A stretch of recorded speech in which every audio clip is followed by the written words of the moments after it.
Hello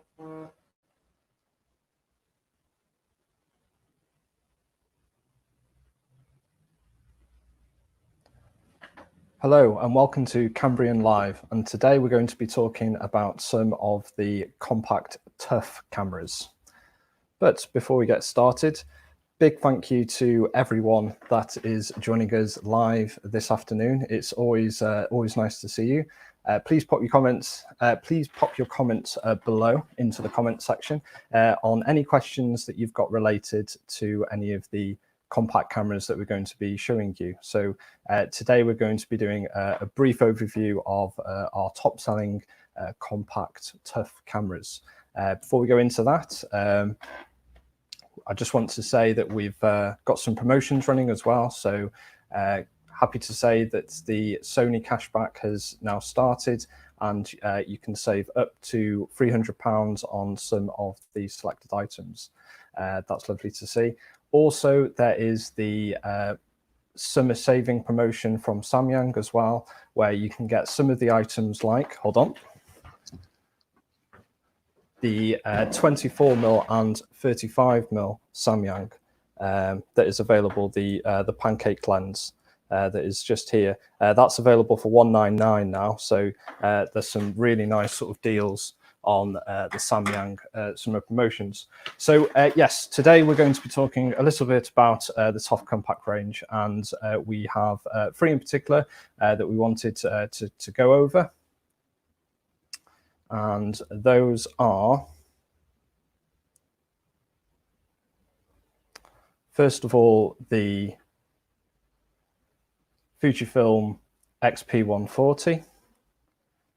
We have the Panasonic FT7, and we've also got the Olympus TG6. So these are the three that we're going to be looking at, and we're going to take it in order of price, and then work up, and then have a look at see the differences as we go up, and potentially why you would spend a little bit more money to buy the upgraded model, as it were. So we're first going to have a look at the Fujifilm XP140. So it's just to go over some of the standard specs: 16.4 megapixels, 4K video, 5x optical zoom, 25 meters waterproof, and drop tested to 1.8 meters. And I have it in front of me here now as well. So lovely color to start with, what we really like about it. So if you were bobbing about in the sea, then you're going to easily see this. You're not going to lose it because of the colors. Let's switch it on and we'll have a look at the camera. So this is the camera here from the front.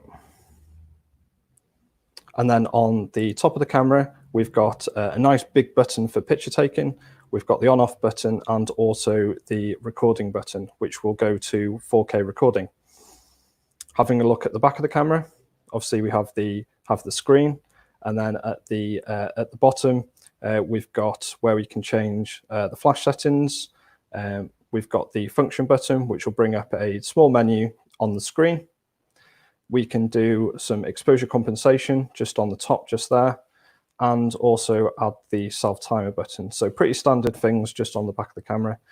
We've also got the T and the W just on the top there to access the 5x optical zoom that's built into the camera. With all of these models, you might notice that the front is fully sealed off, and the zoom actually happens sort of in this section of the camera. So a lens sort of moves up and down in this section of the camera to achieve that optical zoom. One other button that's on the back of the camera, you have got a quick share button, so you can access the Fujifilm app that is available for iOS and Android, and you can send your pictures directly from the camera to your phone or tablet. So one of the key features with this particular one is definitely the price point. So that sells at £149. It's a fantastic camera that you're able to sort of take out at a fairly inexpensive sort of rate. So if you're sort of doing a lot of outdoor stuff and you're wanting something that's got the protection of doing that, then something like this is very, very affordable for going outside and things like that. So the next model that we're going to have a look at is the Panasonic FT7. Once again, just some standard specs here. So it's 20 megapixels, so higher megapixels, 4K video, which is always fairly prominent in the Lumix range, 6.4 optical zoom. It does go deeper at 31 meters, and it also is drop tested at 2 meters.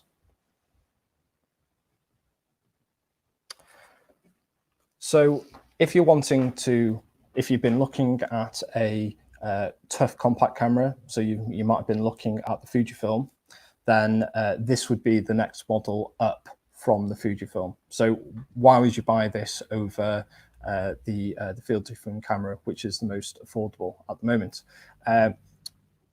Straight away, obviously a lot more robust, as you can see here. It's a slightly bigger body, which is going to give that that awesome protection.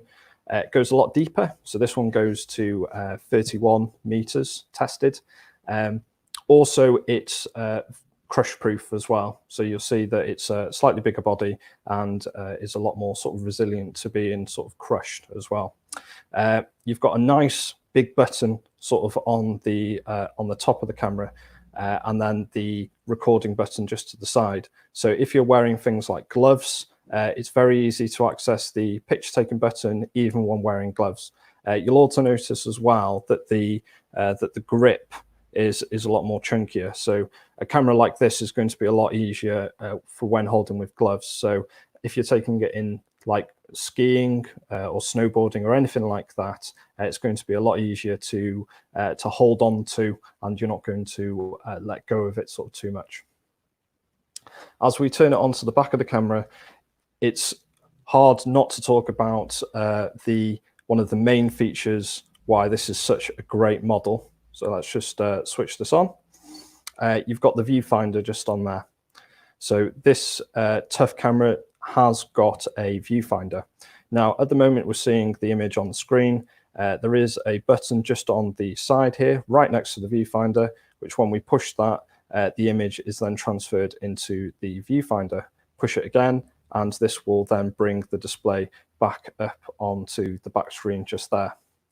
We've got our zoom feature, which is on the side, and we have got a couple of more buttons on the back here. So we've got things like the mode button. So when we go into the mode button, we are able to change a little bit more with this camera. So it does give us a little bit more functionality. So we can go into things like scene modes and stuff like that. Also, what we're noticing as well is that through the Panasonic range, there is what they call 4K photo mode. So when we select this mode, what it will do is it will take a continuous amount of photos, so 25 frames per second. And what we're able to do is we're able to select our best picture out of those 25 frames with using 4K photo. And then we've got other standard things. So we've got the exposure compensation, the flash, the macro mode, which goes up to 5 centimeters, and also the continuous shooting modes just at the bottom there. Pardon me.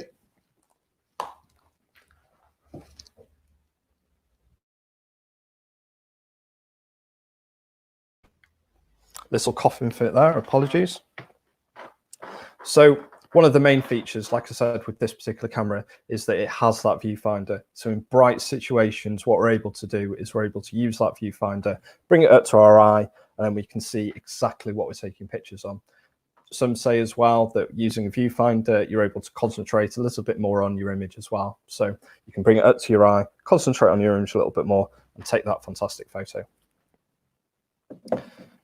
Moving on to the third camera that we wanted to talk about today.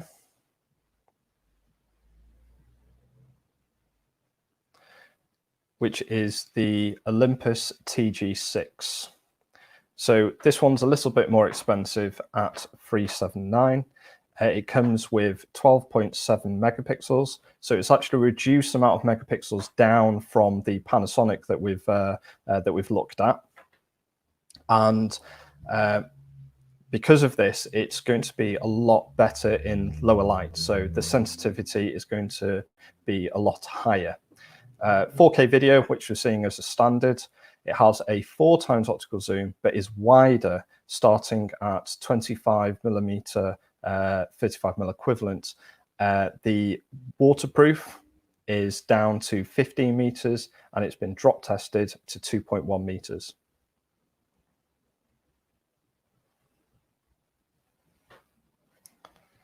And this is the camera here. So we can see that, once again, it's available in a lovely color. So this is the red version. And on the top of the camera, what we have is we've got the picture taking button, and the zoom is located around the picture taking button. So it just rocks back and forth, as you can see on there. Now, next to the picture taking button, you do have a function wheel that you're able to turn. So this camera can shoot in not only program mode, but also has an aperture priority. So using things like the wheel on the top here is going to enable you to be able to change those settings a little bit quicker. My throat's about to go again, bear with me.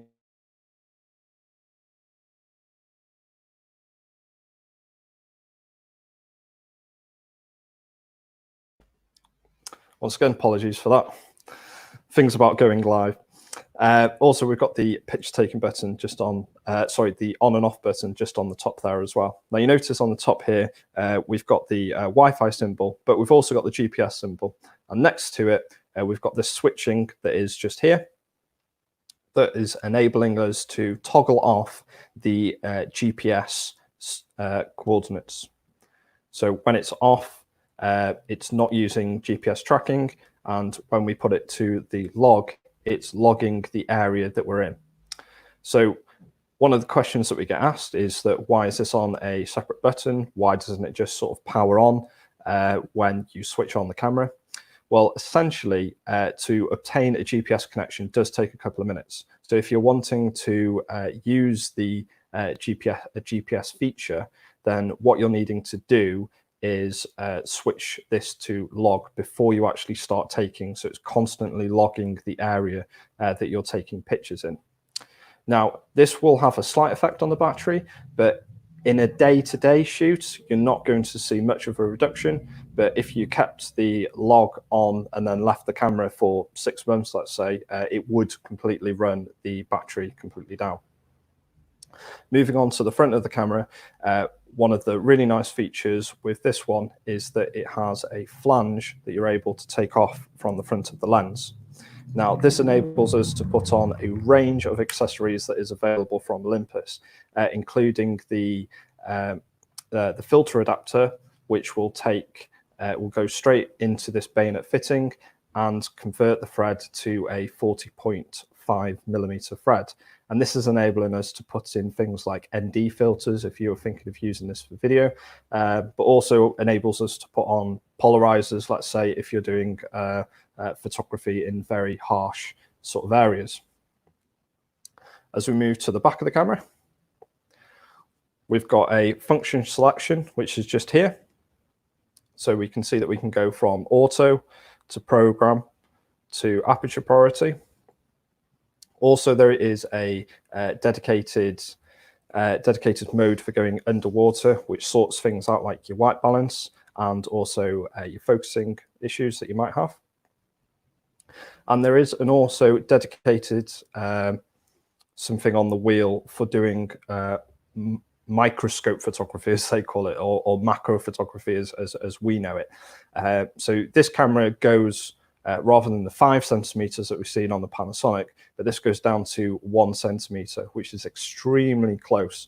So we're able to get extremely close to what we're actually taking pictures of. So it really makes a good macro camera as well. Once again, standard features that we see on the back of the camera. So we're able to do exposure compensation. We can change our flash. We've got a button there that we can use to set pictures to go to our over Wi-Fi, and then also the burst mode that we've found just on there as well. So once again, what makes this a camera great for upgrading to? So not only does it have the GPS and the higher sensitivity that we saw that isn't available on the Panasonic, it also does the aperture priority, which we don't see. The focusing can be set to manual. So if you're wanting to do manual focus, you can do it on this camera. And one of the big features that I like about this camera, it shoots RAW. So we did have a question from Dave there as well. Do any of these shoot RAW? Yes, the Olympus does. So you're able to stick this in RAW, and that's going to give you a lot more editing capability after in post-production, as it were. It's also got a range of other features that we see from Olympus as well. So you can use the Pro Capture mode, which is very similar to the 4K photo. So it'll take a consecutive amount of pictures and enable you to pick the best photograph that you actually want to take. Also, another lovely feature that's built into it that we've seen in some of the OND range is that it also has the live composite mode as well. So if you've seen any of our videos on live composite that we've also put it on Facebook and YouTube, this camera also does the live composite as well, which makes it great.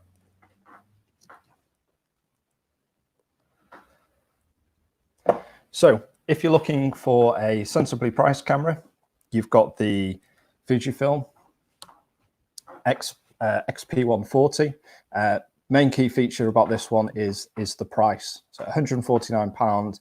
You just can't go wrong with something. If you're thinking of going on holiday and you're wanting a camera to sort of take videos in the pool or on a beach, this is a inexpensive camera for you to do that with. So doesn't need to go in a case when you're on the beach. You just chuck it into the sand and it's going to stay completely safe for you.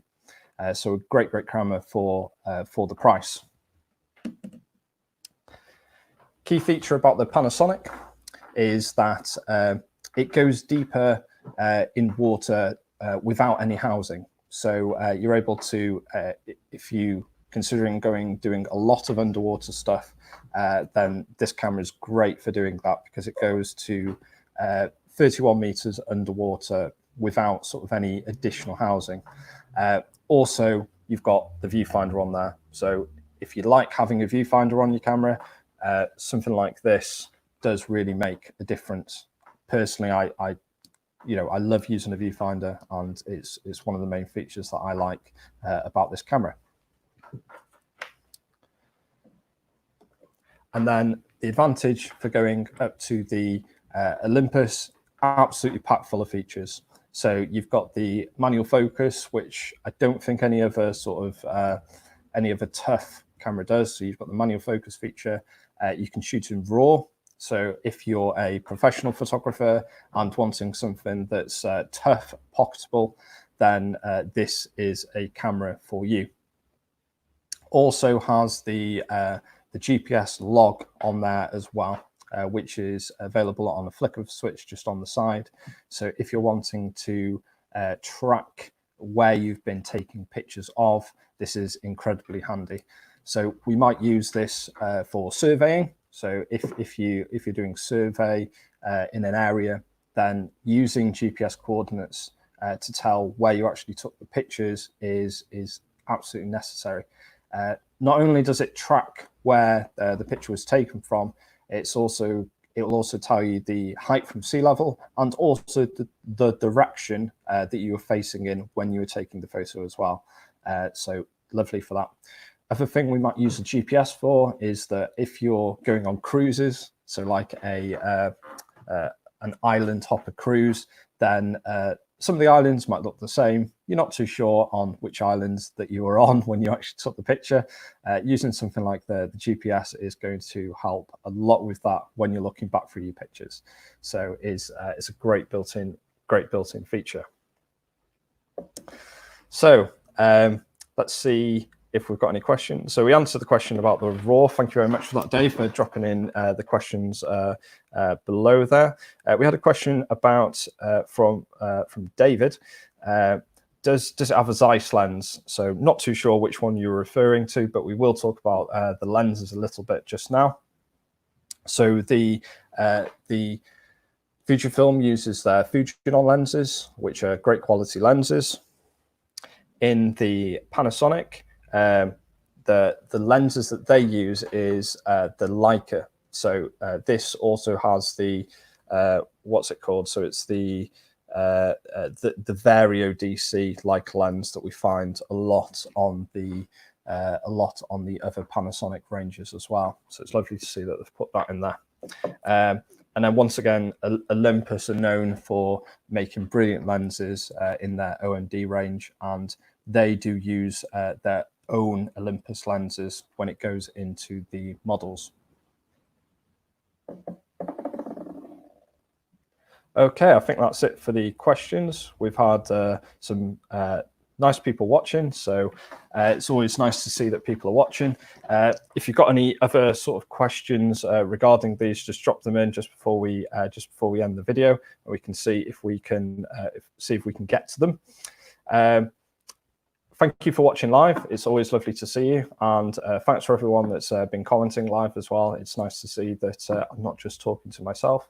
If you're rewatching this video on Facebook, make sure that you like the video and make sure that you like our page. If you're watching on YouTube, make sure you subscribe to our channel and click that bell to get more notifications on when we go live. Everyone have a good weekend, and we'll see you next week. Bye-bye for now.